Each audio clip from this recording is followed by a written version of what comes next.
শাকিব খান তুফান যখন করি, উদ্দেশ্য কিন্তু একটাই ছিল যে আমাদের দুই ধরনের দর্শক আছে। একদম সত্যি কথা, এটা তো আপনারা খুব ভালো করে জানেন। শাকিব খানের একটা হিউজ একটা অডিয়েন্স আছে। বাংলা সিনেমার কিং শাকিব খান আবারও কি জোর তুলতে যাচ্ছেন? হ্যাঁ, কথা হচ্ছে বহুল আলোচিত সিনেমা তুফান নিয়ে। প্রথম পার্ট দর্শকদের হৃদয় জয় করার পর এখন সবাই একটাই প্রশ্ন, তুফান 2 কি আসছে? ইতিমধ্যে সোশ্যাল মিডিয়ায় চলছে ব্যাপক আলোচনা। ভক্তদের দাবি, তুফান যদি এমন হয় তাহলে তুফান 2 হবে আরও বড় কিছু। শোনা যাচ্ছে নির্মাতা নাকি গল্পের সিকুয়েন্স নিয়ে ভাবছেন। আরও যদি সব কিছু ঠিক থাকে তাহলে এবার গল্প হবে অ্যাকশন, আরও ইমোশন, আরও বড় বাজেটের।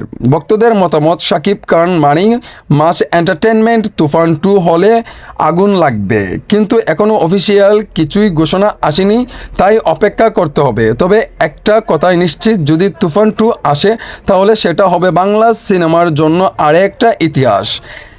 আপনি কি চান তুফান 2 আসুক? কমেন্টে জানাতে ভুলবেন না। সো দর্শক, আপনাদের কাছে ভিডিওটি ভালো লাগলে লাইক, কমেন্ট, শেয়ার করতে ভুলবেন না। ভালো থাকবেন, সুস্থ থাকবেন, আল্লাহ হাফিজ। এইরকম ভিডিও পেতে হলে অবশ্যই সাথেই থাকতে হবে আপনাদেরকে। Thank you so much.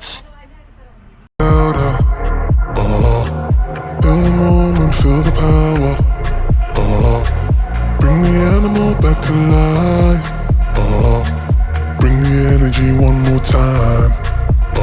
If you feel like letting go, you can take control. You can turn this all to something beautiful where you feel